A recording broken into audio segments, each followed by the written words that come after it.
Você está no canal Eu Estudo a Lição com o pastor Samuel Camilo. Hoje é domingo, dia 17 de março de 2024 e o tema que estudaremos na nossa lição da Escola Sabatina é Levante as mãos no santuário. O salmo que serve como base para o nosso estudo de hoje é o Salmo 134, um pequeno salmo, mas que traz uma mensagem muito relevante para cada um de nós. O texto diz assim: Louvem o Senhor todos vocês, servos do Senhor, todos os que servem de noite na casa do Senhor. Levantem suas mãos para o santuário e louvem o Senhor. De Sião os abençoe o Senhor, que fez os céus e a terra. Algumas coisas chamam a atenção aqui nesse texto.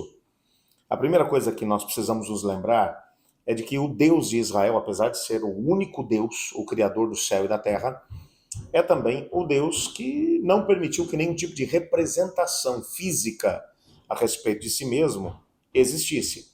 Enquanto as demais nações no entorno de Israel na época adoravam a imagens, Israel não fazia nenhum tipo de imagens, não adorava imagens, mesmo que essas pudessem ser representações do próprio Deus. Deus não permitiu que isso acontecesse. Aliás, nos próprios 10 mandamentos, um deles fala especificamente sobre isso. O segundo mandamento: não farás para ti imagem de escultura, nem semelhança alguma do que há em cima no céu, nem embaixo na terra, nem nas águas debaixo da terra. Não te encurvarás a elas e nem a elas servirás, porque eu sou o Senhor, o teu Deus. Quando você pensa sobre isso, para uma nação que estava no meio de uma civilização ou de uma geração politeísta, com materializações de divindades as mais diversas possíveis, era muito difícil para Israel conseguir entender isso. Um Deus todo-poderoso, muito mais poderoso do que as nações que estavam no entorno deles, mas um Deus que não podia ser visto. A coisa mais próxima da materialização de quem era Deus, ou de uma representação visível de quem era Deus, era o próprio templo. Quando eles pensavam no templo, eles pensavam que ali era o lugar da morada de Deus, que Deus estava vivendo ali de forma efetiva nos tempos do salmista, ou pelo menos na época ainda do templo de Salomão. Lá estava a Arca da Aliança, e entre os querubins, feitos de ouro, sobre a tampa da arca, que era o propiciatório, havia um brilho sobrenatural, que era o Shekinah. Era Deus com o seu povo. A Arca da Aliança representava o trono de Deus, ele como o grande monarca da nação. Agora, pense, por exemplo, na perspectiva daquilo que o Salmo está mencionando. Esse era um cântico para os peregrinos que estavam se dirigindo para Jerusalém, muito provavelmente numa das 3 ocasiões do ano nas quais eles deveriam se apresentar diante do Senhor. Enquanto o peregrino está indo, pense agora nessa imagem. As viagens eram feitas a pé. As pessoas que tinham muitos recursos poderiam talvez usar uma montaria. Não era costume naquele período eles utilizarem o cavalo como montaria. A maior parte deles utilizavam jumentos, camelos talvez, mas a grande maioria não utilizava cavalos. Talvez num processo como esse a viagem fosse bem demorada. Quantas seriam as noites que esse pessoal acabaria pernoitando no meio da estrada, parando em algum lugar ao relento, enquanto fazia uma fogueira, no entorno da fogueira compartilhavam uma refeição, olhavam para as estrelas. A imagem que está sendo transmitida aqui pelo Salmo é desses peregrinos que estão seguindo, e lá no meio da noite eles param, pensam e dizem palavras como essas: louvem o Senhor todos vocês, servos do Senhor, todos os que servem de noite na casa do Senhor. Provavelmente eles estão falando aqui dos guardas do templo, ou talvez até dos levitas que serviam a Deus e que deveriam estar ali à disposição o tempo todo, 24 horas por dia. Eles deviam estar pensando: felizes são esses, louvem o nome do Senhor, vocês que estão aí tão pertinho dele. Essa é a ideia. Mais do que isso, a segunda parte do Salmo: levantem suas mãos para o santuário e louvem ao Senhor. A ideia esses peregrinos, enquanto estavam seguindo, com certeza, eles faziam aquilo que lá na terra onde viviam, na distância onde eles estavam, todos os dias, às 9 da manhã e às 3 horas da tarde, acontecia lá no templo um sacrifício. E o sacrifício representava a oportunidade de perdão que era oferecida para Israel. Cada israelita, onde quer que estivesse, ele levantava também as suas mãos na direção do santuário e orava, dizendo: Senhor, aquele sacrifício que está acontecendo lá, que ele também me alcance, que eu receba o perdão dos meus pecados. A ideia era a ideia de que quando essa oração terminava, uma emoção e ao mesmo tempo uma alegria inexprimível brotava dos lábios dos israelitas, aonde quer que eles estavam. E eles louvavam a Deus pelo benefício do perdão, porque uma vez perdoados por Deus das suas ofensas, eles podiam se manter em aliança com Deus. Então, aqui os comentaristas bíblicos, eles mencionam duas opções. Uma delas é essa, o momento da oração da manhã e da tarde, em que os israelitas levantavam as suas mãos em direção ao templo e oravam.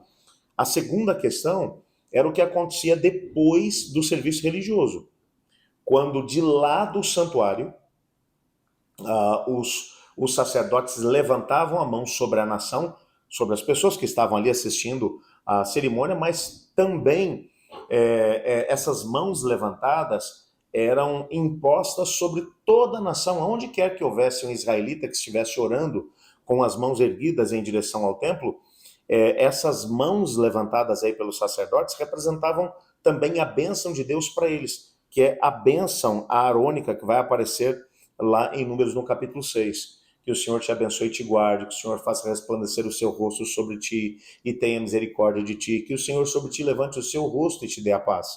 Era a ordem de Deus para Arão e seus descendentes para abençoar a nação em relação a isso.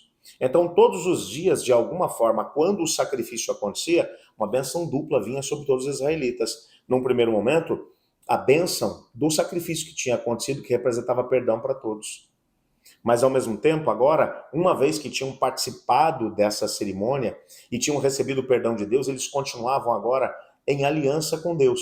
E então, a ideia da bênção arônica, o Senhor te abençoe e te guarde, Senhor... toda essa bênção arônica representava agora que ele iria continuar, que o israelita continuaria em aliança com Deus, e andando com Deus, as bênçãos da aliança viriam sobre ele. E esse salmo está lembrando tudo isso. Ele está lembrando no primeiro momento: felizes são aqueles que estão dia e noite diante da presença de Deus. Olha que imagem bonita é essa. Aquele que tem a oportunidade de estar dia e noite na presença de Deus. E a segunda imagem, feliz é aquele que levanta as mãos e abençoa aqueles que fazem parte do povo de Deus, ou aqueles que recebem as bênçãos de Deus com mãos levantadas. O que é mais interessante, eu gostei muito da maneira como a autora da nossa lição, ela se referiu a isso.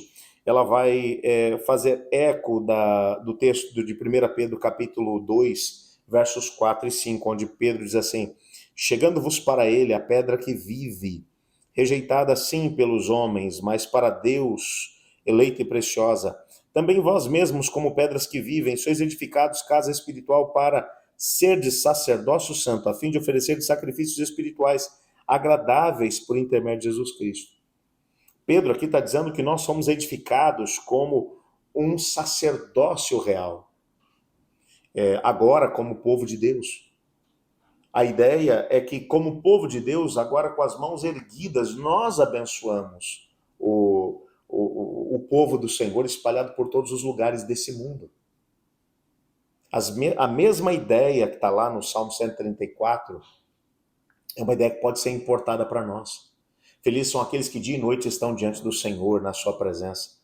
Nós estamos agora, podemos estar na presença de Deus. Um caminho foi aberto de forma clara para podermos entrar na presença do Senhor. Por isso o autor da carta aos Hebreus, ele vai dizer, de forma ousada, podemos comparecer diante do Pai em nome de Jesus Cristo.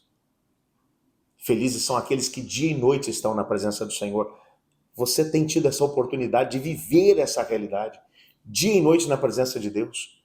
gastando um tempo significativo na presença dele, em oração, estudo da palavra, e depois durante o dia, em cada uma das atividades, permanecendo junto dele? Você tem vivido essa mesma realidade? Mais do que isso, felizes são aqueles que, com mãos levantadas, abençoam o povo de Deus. Agora nós somos sacerdócio real, nós somos uma nação santa. Nós somos chamados para fazer intercessão pelo povo do Senhor. Não mais um sacerdote que está num local longe de nós, mas todos nós somos sacerdócio real. Fomos chamados para levar bênçãos para as pessoas. Eu queria que hoje você orasse comigo e pedisse a Deus: Senhor, eu quero viver na tua presença dia e noite. Mais do que isso, eu quero levar bênçãos do Senhor aonde quer que eu chegar. Você não gostaria de fazer isso comigo? Ore agora. Pai, muito obrigado pela oportunidade que temos de viver a experiência de estar na tua presença. Nos colocamos em tuas mãos, clamando: esteja conosco, nos ajude, nos abençoe, nos guarde. Nos colocamos realmente, Pai, firmemente nas suas mãos, pedindo que o Senhor faça de nós uma nação santa, um povo, um sacerdócio real, um povo que vai viver para interceder pelos seus irmãos e irmãs. Queremos viver dia e noite na tua presença, pois em nome de Jesus que oramos. Amém. Amanhã continuaremos o nosso estudo e o tema que estudaremos será: Cantem ao Senhor um cântico novo. Eu estudo a lição, e você?